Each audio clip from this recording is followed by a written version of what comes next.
வரலாறு தெரியுமா? இந்த இயக்கம் ஏன் திமுகவுக்கு சப்போர்ட்டா இருந்துச்சு, ஏன் முதலமைச்சர் கிட்ட நம்ம அவ்வளவு நெருக்கமா இருந்தோம்?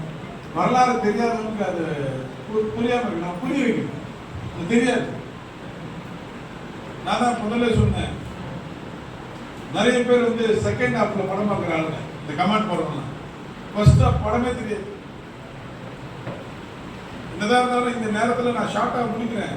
இந்த இயக்கம் ஆரம்பிச்சதே வந்து 4000 ரூபாய் தொகுப்பூதியத்தில் அம்மையார் நியமிக்கப்பட்டு போனதுனால இந்த தொகுப்பூதியத்தை ஒழிக்க வேண்டும்.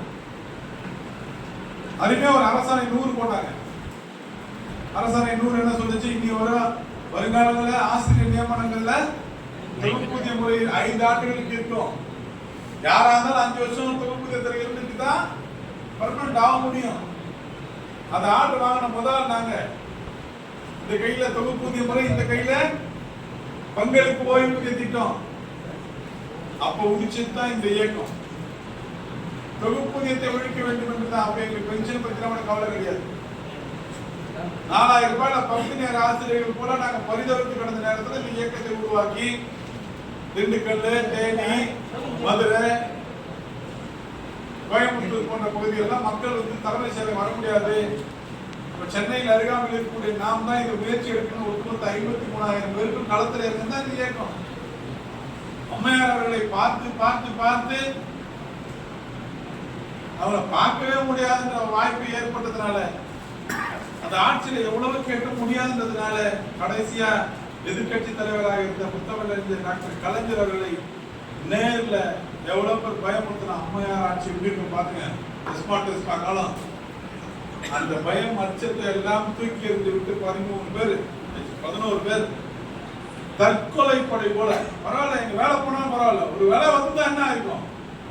அன்றைய எதிர்கட்சி தலைவரை நேரில் சந்தித்து 53,000 தொகுப்பு வியாஜர்களுக்காக களத்தில் இறங்கிய இயக்கம். நல்ல வேலை, கலைஞர் வந்தார், 5 கையெழுத்தை தலைமை செயலகத்தில் போய் போட்டார். அதில் 3வது கையெழுத்து, இனி ஆசிரியர் நியமனங்களில் தொகுப்பு ரத்து. அந்த வரலாறு தெரியாத 2014, 2015 வந்தோம்னா இவர் திமுக ஆட்சியில் என்ன பண்ணார், கிழித்தார், வளைத்தார் புரியணும். இந்த இயக்கம் இறங்கி இந்த இயக்கத்திலே கோரிக்கை வைக்காமல் இன்றைக்கு முதலமைச்சராக முத்தமிழ் கலைஞர் இல்லாமல் இருந்திருந்தார். 2017 வந்த என் அருமை உடன்பிறப்பே, நீ 2022 தான் வாத்தியாரு நேரம் அடிச்சாண்ட அப்பாயின்மெண்ட் ஆர்டர் வந்திருக்க முடியாது. பிரபு எந்த ஒரு அப்பாயின்மெண்ட் 2012னா பிரபு 2017 தான். ஆமா, அது வரை கொரோனாலாம் தள்ளி போயிருக்கும்.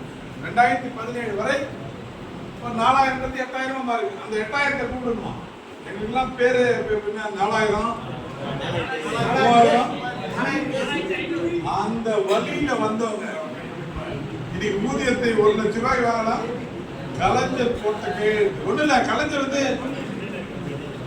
கலைஞர் வந்து ஒரு 2 வருஷம் கழிச்சு போட்டுருக்கலாம். ஊதிய குழுல மாற்றம் 1/1/2026 2006 காலமுறை ஊதியம் கொடுத்ததுக்காக கலைஞருக்கு 2007 மிகப்பெரிய நன்றி மாநாட்டை நம்ம நடத்துறோம். எல்லாரும் சொன்னா நாங்க வச்ச கோரிக்கையாளர் கொடுத்தா, நீ வச்ச கோரிக்கையாளர். கலைஞரே சொல்லிவிட்டு வந்தார், இவர்கள் நடத்தக்கூடிய மாநாட்டில் நான் சென்றால்தான் அது சரியாக இருக்கு என்று சொன்னால் இவர்களுடைய கோரிக்கையை ஏற்றுத்தான் நான் காலமுறை ஊதியத்தை வழங்கினேன் என்று நம்ம மாநாட்டில் தமிழ்நாடு ஆசிரியர் முன்னேற்ற சங்கம் பேர் வச்சு. இதுக்கு பின்னாடி எந்த கட்சி அரசியலும் கிடையாது. 4000 ரூபாயில இருந்த நாங்கள் ஒரே பாட்டிலே சூரிய வம்சம் படம் மாதிரி 19,000 ரூபாய் புது பேண்ட், புது பைக், புது சட்டைக்கு புது பைக் எல்லாத்துக்கும் போன கையெழுத்தை போட்டது கலைஞர். நன்றியோடு இருந்தோம். அன்னைக்கு அந்த தொகுப்பூதிய காலம் இன்னைக்கு வைத்தாங்கள கோரிக்கை 2007 தொடருது. 2007 அவர்கிட்ட கோரிக்கை வச்சோம், தொகுப்பூதிய காலத்தை பணிக்காலமாக மாற்ற வேண்டும் என்று. அவரும் பஞ்சாங்கத்தை பார்ப்பவன் இல்லை, நான் பட்ஜெட்டை பார்ப்பவன், பட்ஜெட்டை பார்த்து தெரிந்து கொள்ளுங்கள்.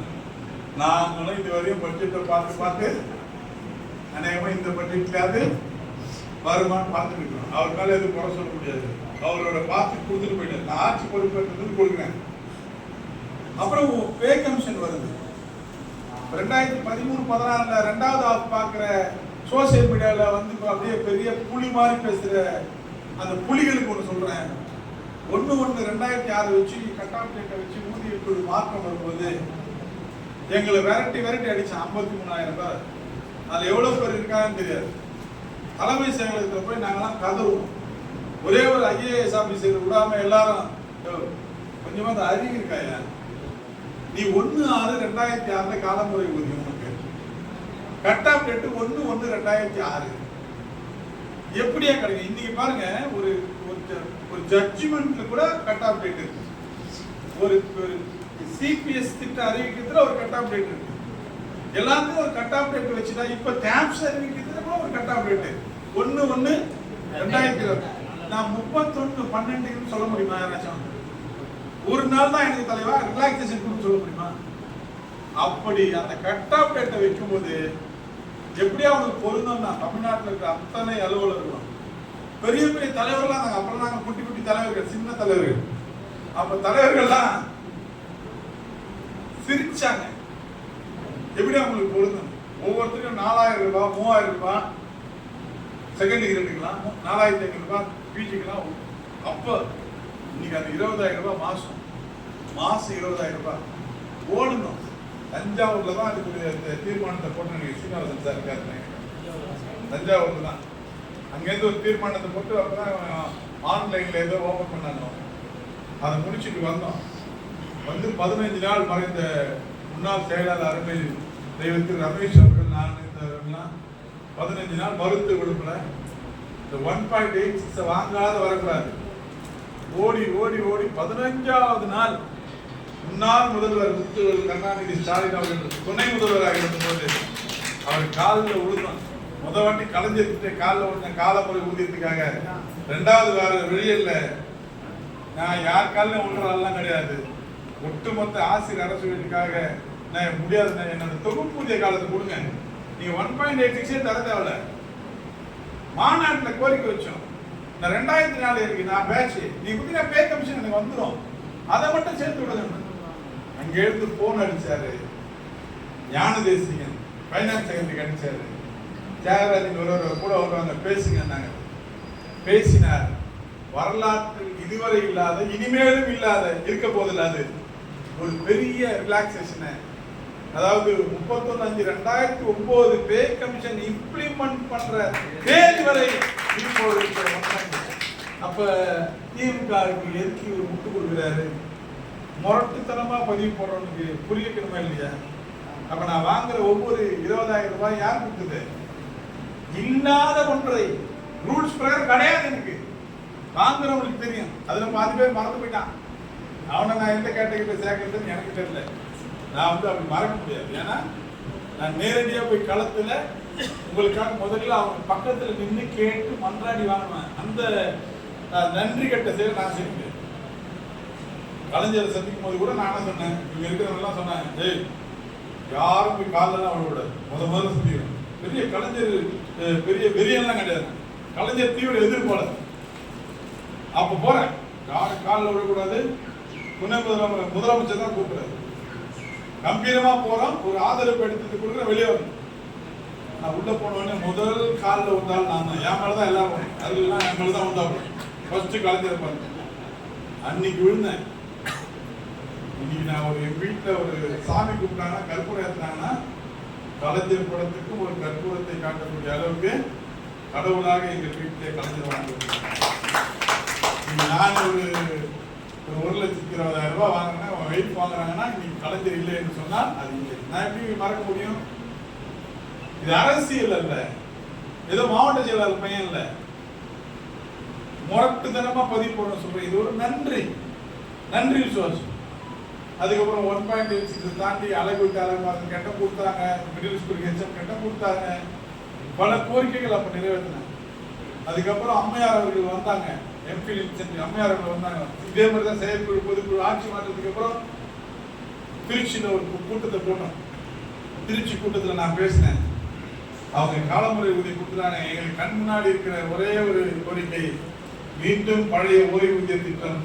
அந்த பழைய ஓய்வூதிய திட்டத்தை அம்மையார் அவர்கள் கொண்டு வந்தால் அவர்கள் காலிலே விழுந்து வணங்கக்கூடிய முதல் நாளாக இந்த தியாகராஜன் இருப்பேன் ஒரு தீர்மானத்தை திருச்சியில் போட்டோம். அவங்களுக்கு ஒரு வாய்ப்பு கொடுத்தோம். பழைய ஓய்வூதியத்தில் அவங்க பண்ணவே இல்லை. எடப்பாடி பிரிவுல கேட்டு பார்த்தோம், அடிச்சு விரட்டம் தான் உண்டு, பண்ணவே இல்லை. அதுக்கு பிறகும் இன்றைக்கு முதலமைச்சர் செய்த நன்றிக்காக ஆட்சி மாற்றம் ஏற்பட்ட போது தொடர்ந்து நம்பிக்கொண்டு எல்லாரையும் பார்த்ததுனால இவங்க சொன்னா செய்வாங்க அடிப்படையில தொடர்ந்து ஓடிதான் முதலமைச்சர் காதுல ஓடி பேசிதான் என்ன செய்தி கொண்டு இருந்தா கேட்டால பென்ஷன் கூட வேணாம், அந்த கமிஷனர் பணியிடத்தை ரத்து பண்ண எத்தனை போனு கமிஷனர் பணியிடத்தை ரத்து செய்து கொடுத்தோம் கடந்த 5 ஆண்டு ஆட்சியில. வேற யாரும் புரிஞ்சுக்குமா? எடப்பாடியால் முடக்கி விட்டு போன சரண்டர் விடுப்பு ஒப்படைப்பு கொடுத்ததுக்கு அப்புறம் அப்படியே சாதாரணமா கடந்துட்டு போயிட்டோம். 6 மாசம் சம்பளம் எத்தனை பேர் வாங்கினீங்க? சரண்டர் கை தூக்குங்க.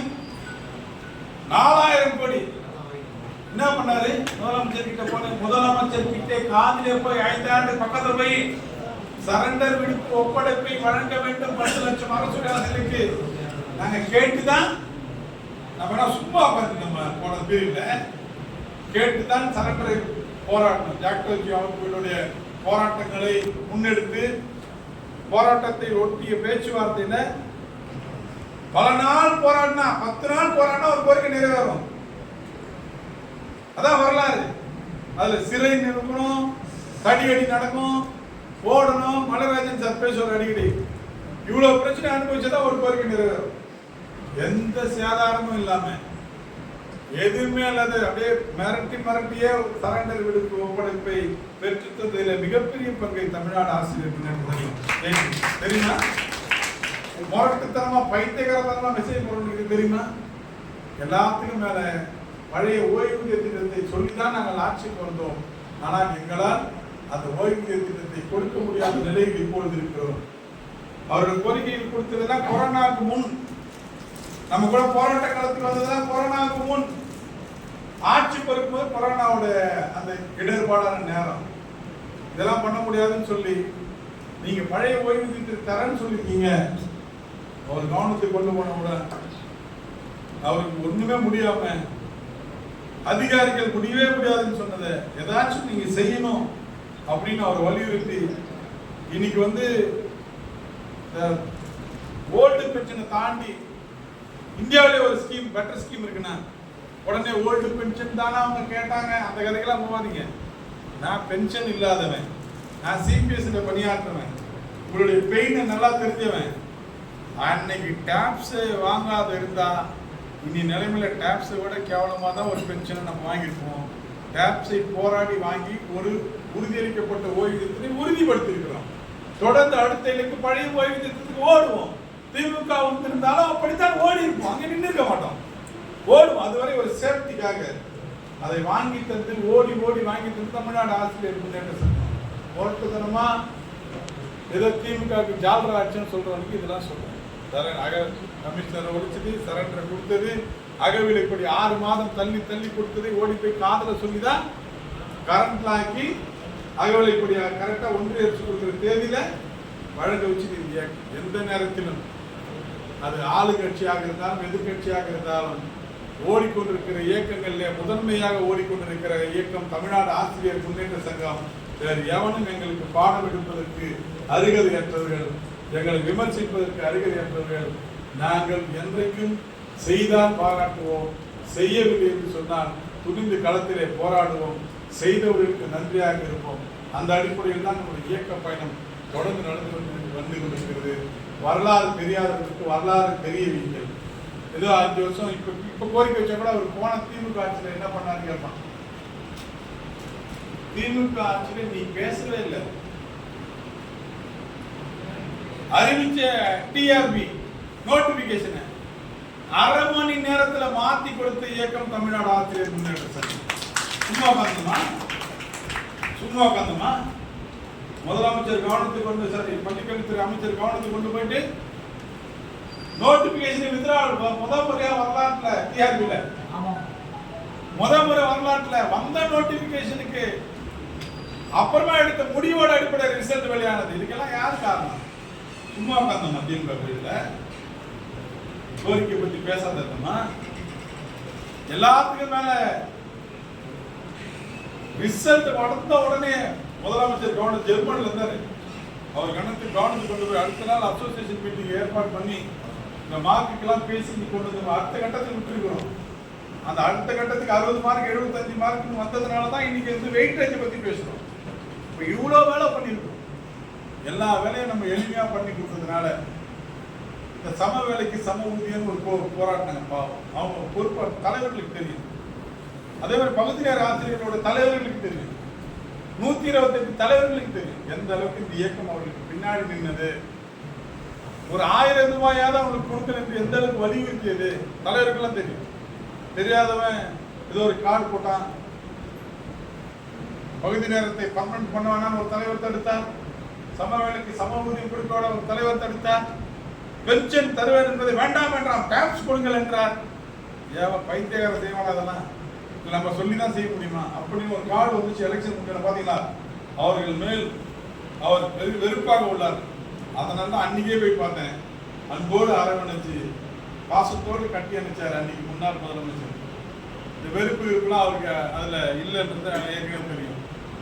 இது ஏன் நாங்க பதிவு செய்யறோம்னா, அந்த 5 ஆண்டுகள் நம்மால் என்ன முடியுமோ அரசோடு நெருக்கமாக இருந்து இந்த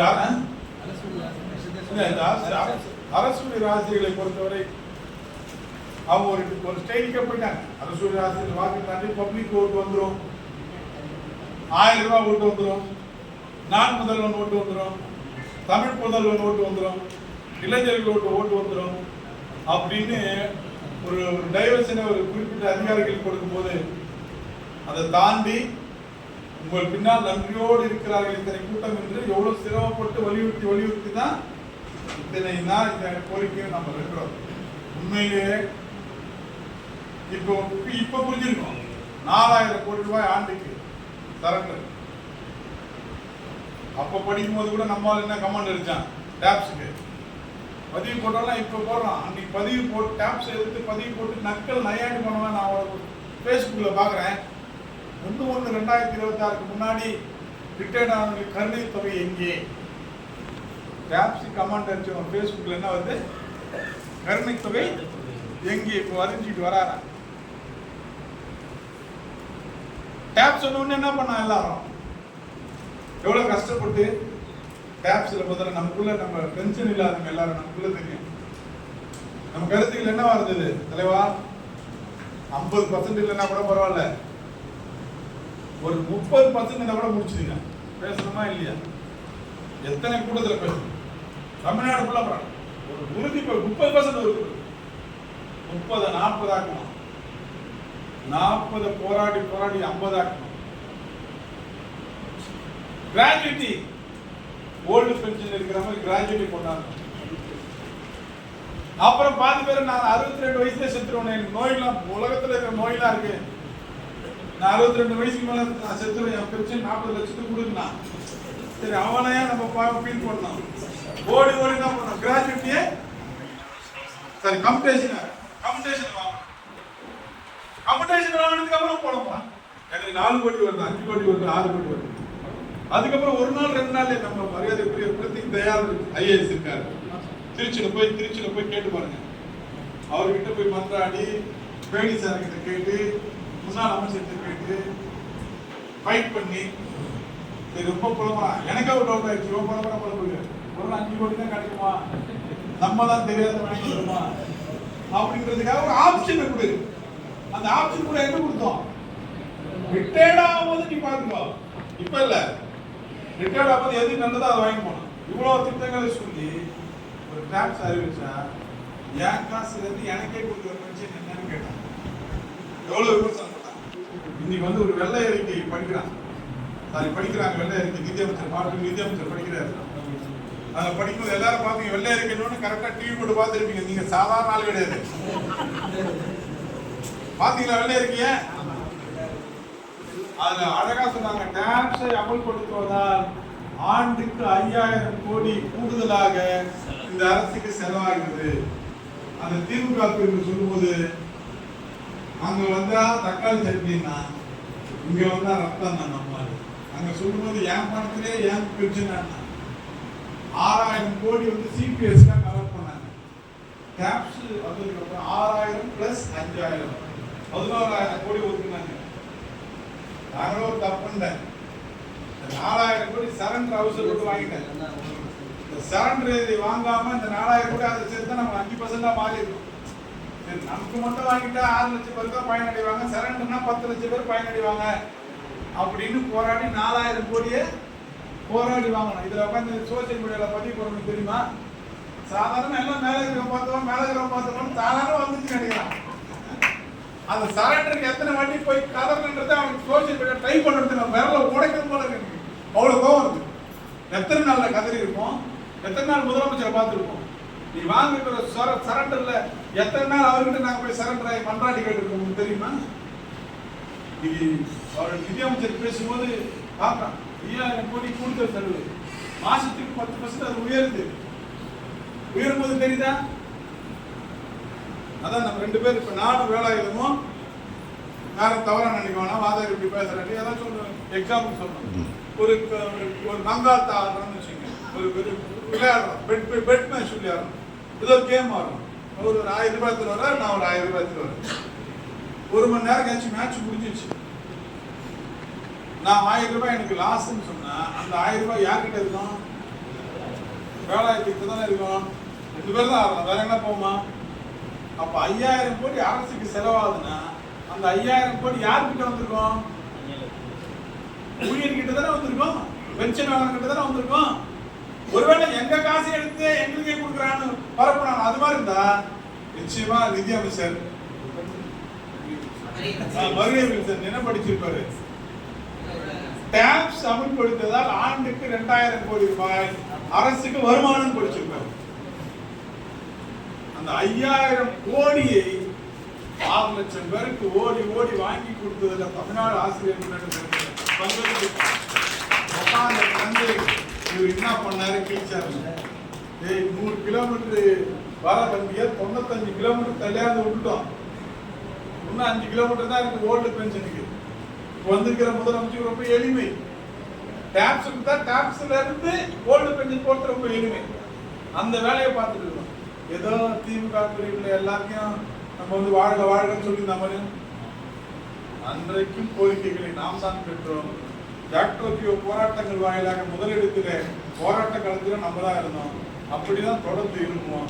அதனால இந்த சோசியல் மீடியா குழுவிற்கு சொல்றேன், எங்களுடைய பங்களிப்பு உழைப்பு என்பது கடந்த 5 ஆண்டுகள்ல சொல்ல முடியாது. எந்த அளவுக்குன்னு அவங்களுக்கே ஃபீல் பண்ணி தெரிஞ்சிருக்கோம். கிட்டத்தட்ட 2 சாம்பிள் சொன்னா மட்டும் 4000, 5000, 9000 கோடியை அரசு ஆசிரியர் வீட்டு கொடுத்தது மிகப்பெரிய பங்கு தமிழ்நாடு ஆசிரியர் முன்னேற்ற சங்கத்துக்கு இருக்கிறது. தயவு செய்து என்னுடைய அருமை உறவுகள், நம்மளோட அடுத்த இலக்கு வந்து ஓல்டு பென்ஷன் தான். அது மாற்றம் இல்லை. அதை நோக்கி ஓட போறோம், அதுல மாற்றம் இல்லை. தொடர்ந்து ஓடுவோம், களமாடுவோம், தொடர்ந்து கேட்போம், வாய்ப்பு கொடுப்போம். கால இடைவெளிக்கு பிறகு இவருடைய நடவடிக்கையை பார்த்து அடுத்த கட்ட நடவடிக்கைகளை நாம் போராட்ட களத்தில் இறங்குவதா இவர்களை வாழ்த்துவதா என்பதை அவர்களே தீர்மானிக்கட்டும். தமிழ்நாடு முதலமைச்சர் அவர்கள் நடவடிக்கை பொறுத்து நமது நடவடிக்கை இருக்கும் என்பதை இந்த நேரத்தில் நான் பதிவு செய்கிறேன். அதனால இது மாதிரி 1-2 பேர் ஓடினதுனால இந்த இயக்கத்திற்கு எந்தவித சேதாரமும் இல்லை. மாறாக இந்த இயக்கத்துடைய வேகம் கூடியிருக்கிறது, இந்த இயக்கத்துடைய பலம் கூடியிருக்கிறது, இந்த இயக்கத்துடைய சுறுசுறுப்பு கூடியிருக்கிறது. சுகர் வந்தா விரலை வெட்டினாதான் உடம்பை காப்பாற்ற முடியுமான்னு சின்ன 2 விரல்களை கட் பண்ணி போட்டுருக்கிறோம், உடம்பை காப்பாற்றிருக்கிறோம். மற்றபடி வேறு எதுவும் இல்லை. அப்படிப்பட்ட அந்த பதவிகளுக்காக இந்த நேரத்தில் நாம் புதிய பொறுப்புகளை மாநில பொறுப்பும் ஒண்ணுதான். மாநில ஒருங்கிணைப்பாளர் இந்த பொறுப்பும், மாநில சட்ட ஆலோசகர் ஒரு பொறுப்பும் இருக்கும். இல்ல சட்ட ஆலோசகர் அடிஷனல் ஒரு செக்ரட்டரி பொறுப்பு அவர் இல்லைன்னாங்க, சொல்லியிருக்காங்க. 2 ஒரு மாநில துணைத் தலைவர், துணை செயலாளர்னு இந்த பொறுப்புகளை அறிவிச்சுட்டு நம்ம செலக்ட் பண்ணி ஆகணும். அந்த கருத்தை நான் உங்களுக்கு முன்னாடி இருக்கிறேன். ஒருமித்த ஆதரவோடு அந்த பதவிக்கான தேர்தல் நடக்கும். நீங்க யோசிச்சு வைங்க. எல்லா மாவட்டத்திலிருந்து ஒரு 2 நிமிஷம் பேசணும். பேசும்போது 5 நிமிஷத்துல முடிவு அறிவிக்கிறேன். நன்றி.